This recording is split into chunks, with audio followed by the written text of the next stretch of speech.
వారి దాడి ఎవరి మీద అంటే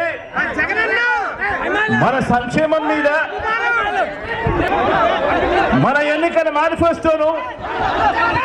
మనం ఒక బైబిల్గా భావించి,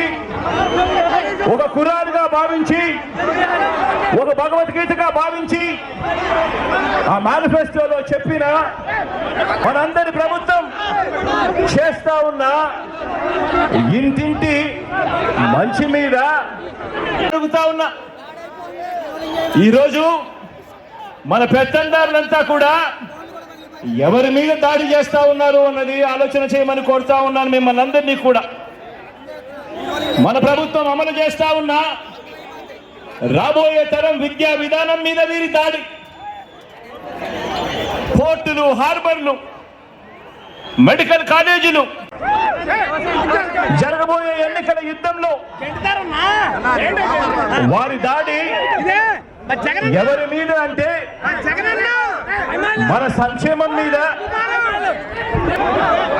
మన ఎన్నికల మేనిఫెస్టోను మనం ఒక బైబిల్గా భావించి, ఒక ఖురాన్గా భావించి, ఒక భగవద్గీతగా భావించి ఆ మేనిఫెస్టోలో చెప్పిన మనందరి ప్రభుత్వం చేస్తా ఉన్న ఇంటింటి మంచి మీద